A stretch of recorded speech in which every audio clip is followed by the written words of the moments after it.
तो बच्चों आज देखते हैं exercise 6.2 class 9th NCERT math उसका इंट्रोडक्शन।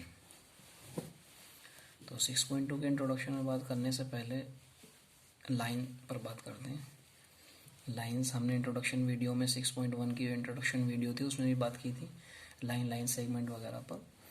तो लाइन दो तरह की होती हैं लाइन, एक इंटरसेक्टिंग लाइन और पैरेलल लाइन। इंटरसेक्टिंग लाइन कैसी होती हैं? जो लाइंस एक दूसरे को, जैसे मैं यहाँ पर दो लाइन ड्रॉ करूँ, एक लाइन ये, एक लाइन ये लाइन M, ये लाइन M, ये L। तो इनको कहते हैं ऐसी लाइन जो एक दूसरे को कहीं ना कहीं किसी पॉइंट पर काटें, उनको कहते हैं इंटरसेक्टिंग लाइन। इन्होंने पॉइंट O पर माना कि वो पॉइंट पर काटा है, तो ऐसी लाइन इंटरसेक्टिंग लाइन कहलाती है। एक लाइन वो होती है जो एक दूसरे को काटती नहीं है किसी भी पॉइंट पर, जैसे ये लाइन L, ये लाइन M। तो इनके बीच का गैप हमेशा इक्वल होता है। ये दो पैरेलल लाइन होती हैं, तो हम दो पैरेलल लाइन के ऊपर ही इस एक्सरसाइज के इंट्रोडक्शन में बात करने वाले हैं, पैरेलल लाइन और उसके ट्रांसवर्सल पर। अब बात करते हैं ट्रांसवर्सल क्या होता है। ट्रांसवर्सल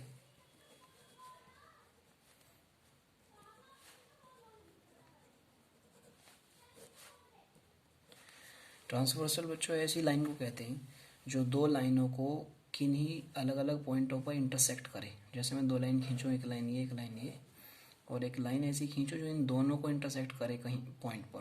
जैसे ये लाइन खींची तो इसने इस लाइन को, लाइन L को, लाइन M को इस पॉइंट पर काटा, पॉइंट A मान लो इसको मैं, और इस पर काटा, इसको इंटरसेक्ट किया पॉइंट B पर। तो इस लाइन को कहते हैं, इस लाइन का नाम अगर मैं CD रख दूँ तो ये CD लाइन L और M की लाइन क्या है, ये ट्रांसवर्सल लाइन है, तो इसको ट्रांसवर्सल लाइन कहते हैं। तो ट्रांसवर्सल लाइन जब काटती है दो लाइन को तो कुछ एंगल क्रिएट होते हैं। जैसे ये यहाँ पर इंटरसेक्टिंग पॉइंट पर एक एंगल ये क्रिएट हुआ, एक एंगल ये बना, और एक एंगल ये है, और एक एंगल ये। एक पॉइंट पर चार एंगल क्रिएट होते हैं। ऐसे इस पॉइंट पर चार एंगल क्रिएट होंगे कि ये, एक एंगल ये, एक एंगल ये, और एक एंगल ये वाला।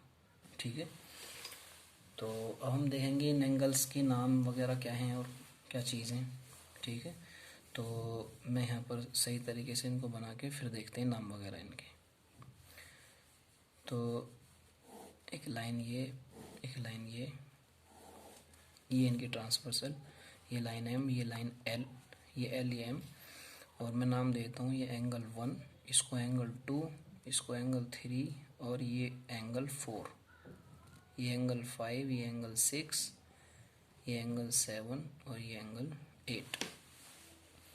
तो बच्चों जो ट्रांसवर्सल लाइन दो लाइंस को इंटरसेक्ट करती है तो हमारे एंगल बनते हैं, एक बनते हैं angle corresponding angles,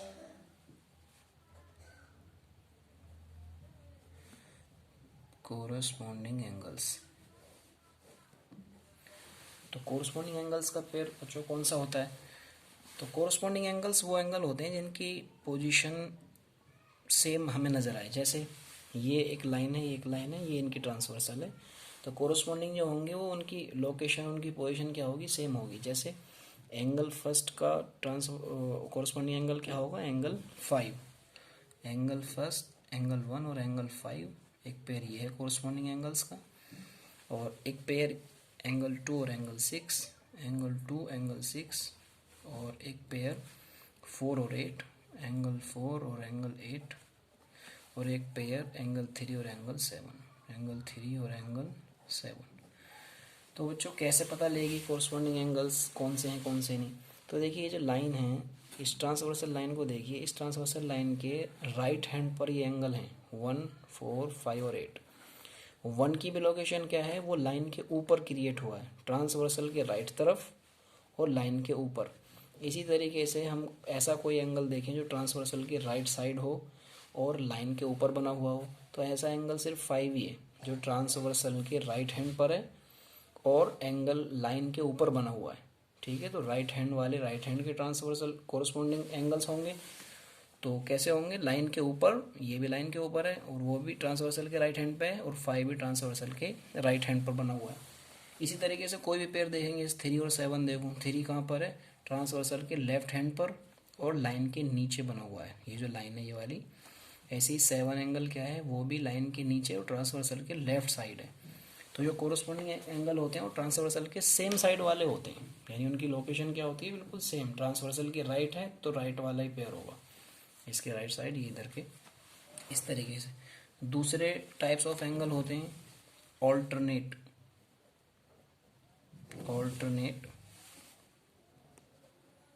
interior angle, alternate interior angle. Alternate interior angle, तो इंटीरियर से बच्चों पता लग रहा है कि इंटीरियर मतलब कि ये जो लाइंस हैं दो, लाइन एल और लाइन एम, इन दोनों के इंटीरियर मतलब अंदर की तरफ वाले एंगल्स जो होंगे। तो अंदर इन लाइंस के अंदर कौन से एंगल्स हैं हमारे, एंगल 3 और एंगल 4, एंगल 5 और एंगल 6। ये 4 एंगल्स इन लाइन के अंदर की तरफ बने हुए हैं, और बाहर की तरफ वो 2 एंगल्स हैं, 4 एंगल 1 और 2 वो लाइन के बाहर हैं, और 7 और 8 लाइन के बाहर की साइड है। तो इंटीरियर एंगल वो जो लाइंस के अंदर बने हुए 3, 4, 5, 6, ये इंटीरियर हैं।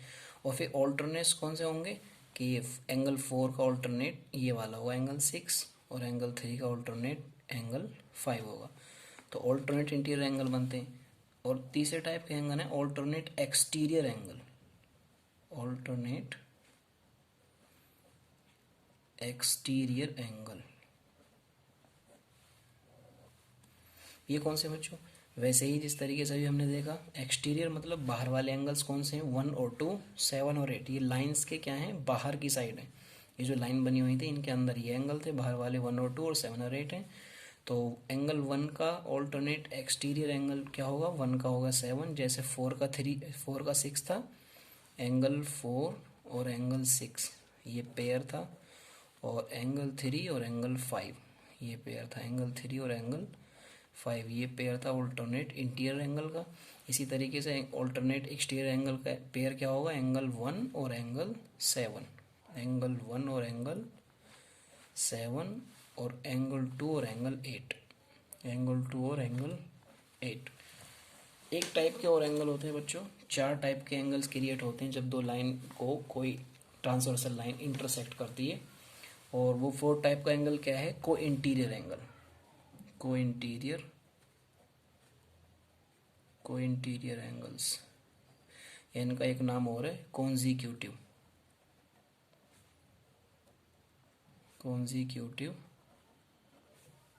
एंगल्स। ये कौन से होते हैं बच्चों, तो ये कॉन्जिक्यूटिव ऑल्टरनेट इंटीरियर, को इंटीरियर से पता लग रहा है कि ये भी कहीं ना कहीं इंटीरियर एंगल मतलब एंगल 3, 4, 5, 6 में से होंगे, क्योंकि हमारे इंटीरियर एंगल कौन से हैं, ये चारों इंटीरियर एंगल हैं, और ये 4 थे वो 1, 2, 7, 8 ये एक्सटीरियर एंगल थे। तो कहीं ना कहीं ये को इंटीरियर वाले जो एंगल हैं ये इन चारों में से होंगे। तो को इंटीरियर कौन से एंगल होते हैं, जो ट्रांसवर्सल के सेम साइड बने होते हैं, यानी ये ट्रांसवर्सल इसके सेम साइड, यानी 4 और 5 सेम साइड हैं, दोनों राइट हैंड पर हैं। इसी तरीके 3 और 6 सेम साइड है, लेफ्ट हैंड की तरफ है। तो एंगल 3 और एंगल 6 ये को इंटीरियर एंगल का पेयर है, और एंगल 4 और एंगल 5 ये को इंटीरियर का एंगल का पेयर है। तो बच्चों हमने बात करी नॉर्मल, अगर दो लाइन को एक ट्रांसवर्सल लाइन इंटरसेक्ट करती है तो। अब हम देखते हैं कि अगर ये लाइन जो एल और एम है, अगर ये लाइन पैरेलल लाइन हो, अभी इनमें कोई रिलेशन नहीं होता, ये हमने देखा, बस इंट्रोडक्शन हुआ है इनका कि कोरस्पॉन्डिंग कौन से होते हैं, ऑल्टरनेट इंटीरियर एंगल कौन से होते हैं, ऑल्टरनेट एक्सटीरियर एंगल कौन से होते हैं, और को इंटीरियर या कॉन्जिक्यूटिव एंगल्स कौन से होते हैं। लेकिन इन एंगल्स में अभी कोई रिलेशन नहीं है। लेकिन अगर दो लाइन ये पैरेलल लाइन हो और तब वो कोई ट्रांसवर्सल इंटरसेक्ट करे, ट्रांसवर्सल काटे, तो उस वक्त इनमें रिलेशन होता है। वो रिलेशन देखते हैं कि अगर दो पैरेलल लाइन हो,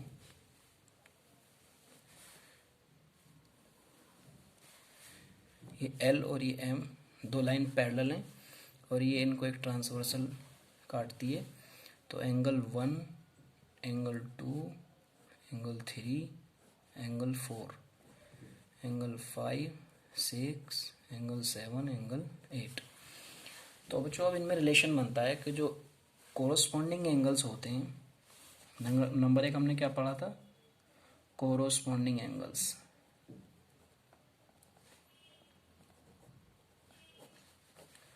तो कोरोस्पोंडिंग एंगल्स इस कंडीशन में जब दो लाइन पैरेलल्स हों और तब वो क्रिएट हों, और अगर नॉर्मल कंडीशन में तब तो कोई रिलेशन नहीं होता उनमें, लेकिन अगर ये दो लाइन पैरेलल हैं तो उस कंडीशन में रिलेशन होता है कि कोरोस्पोंडिंग एंगल आपस में इक्वल होते हैं। तो एंगल 1 और एंगल 5 क्या होगा, आपस में इक्वल होंगे, एंगल 1 इज इक्वल एंगल 5।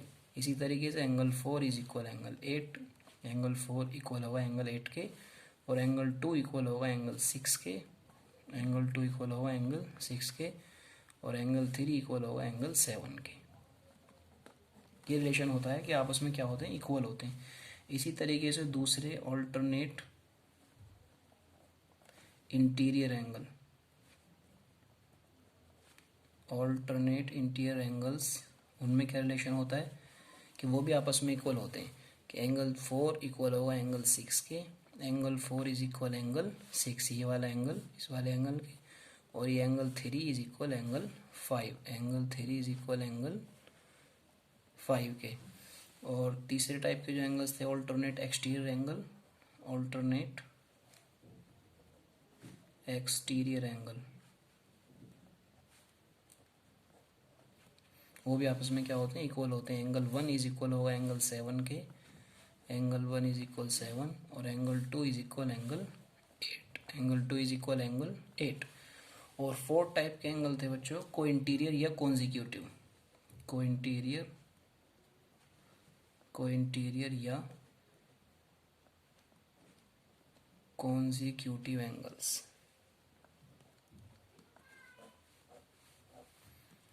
तो वो हमने क्या देखा था कि सेम साइड ऑफ ट्रांसवर्सल, यानी ट्रांसवर्सल के क्या हो, सेम साइड हो। तो एंगल 4 और 5 ये को इंटीरियर थे, 3 और 6 को इंटीरियर थे। तो इनमें क्या रिलेशन होता है कि ये एंगल्स जो है सप्लीमेंट एंगल होते हैं। सप्लीमेंट्री हमने देखा था पीछे, किसे कहते हैं, ऐसे दो एंगल्स जिनका सम 180 हो, तो क्या होते हैं, सप्लीमेंट्री एंगल होते हैं। 3 और 6, angle 3 plus angle 6 is equal 180 degree. Angle 4 plus angle 5, angle 4 plus angle 5 is equal 180 degree होगा। तो बच्चों ये रिलेशन उस वक्त होता है जब दो पैरेलल लाइंस को कोई ट्रांसवर्सल इंटरसेक्ट करती है, और अगर ये लाइन पैरेलल ना हो, जैसे हमने पीछे देखा था अभी, कि अगर ये नॉर्मल लाइन है, यहाँ पर ये पैरेलल लाइन नहीं बनाई थी बल्कि नॉर्मल लाइन नहीं थी, तो ये इनके नाम इंट्रोडक्शन वगैरह देखा था कि नाम वगैरह के हैं, लेकिन इनमें यहाँ पर ना कोई रिलेशन नहीं होता। लेकिन अगर यही लाइनें क्या हो जाएं, पैरेलल हो जाएं, तो पैरेलल लाइन होने पर फिर इनमें रिलेशन बनता है कि कोरस्पॉन्डिंग एंगल्स भी आपस में इक्वल होते हैं, ऑल्टरनेट इंटीरियर एंगल्स भी आपस में इक्वल होते हैं, और ऑल्टरनेट एक्सटीरियर एंगल का पेयर भी आपस में इक्वल होता है। और को इंटीरियर या कॉन्जिक्यूटिव एंगल्स जो होते हैं उनका रिलेशन क्या होता है कि वो सप्लीमेंट्री एंगल होते हैं, उनका सम 180 के इक्वल होता है। इसका कन्वर्स भी इसी तरीके से कि अगर हमें कोई दो लाइन गिवन हैं और हमें ये पता लगा कि ये वाला एंगल्स इस एंगल के इक्वल, यानी इनमें से एक भी पेयर अगर इक्वल आ जाता है तो हम कहेंगे कि लाइन एल और लाइन एम क्या होंगी, आपस में पैरेलल होंगी। यानी अगर हमें एक गिवन है कि लाइन एल पैरेलल है एम के, पैरेलल का सिंबल, तो ये गिवन होने पर हम ये रिलेशन यूज़ कर सकते हैं, इन चारों रिलेशन को। लेकिन अगर हमें ये नहीं पता कि दो लाइन पैरेलल हैं नहीं है, और हमने देखा कि इनमें से कोई रिलेशन एंगल्स का आता है, अगर एक भी रिलेशन आ गया, ये आ गया, ये आ गया, या कोई भी रिलेशन आ गया, तो इस कंडीशन में अगर हमें ये बात कोई सा रिलेशन आता है तो इस बात की वजह से हम ये बात लिख सकते हैं कि लाइन एल पैरेलल होगी लाइन एम की। ठीक है, तो दोनों बातें हैं। अगर हमें ये गिवन है लाइन एल पैरेलल है एम के, तो हम इनको यूज़ कर सकते हैं। और अगर हमें ये पता नहीं और हमने किसी कैलकुलेशन से क्वेश्चन सॉल्व किया और उसमें हमें पता लगे कि ये एंगल्स किसी कैलकुलेशन की वजह से क्या है, आपस में इक्वल, तो इनके इक्वल होने की कंडीशन में हम ये कह सकते हैं कि लाइन क्या होंगी, आपस में पैरेलल लाइन होंगी। ठीक है बच्चों, तो ये इंट्रोडक्शन था एक्सरसाइज 6.2 का। फिर देखते हैं नेक्स्ट वीडियो में एक्सरसाइज 6.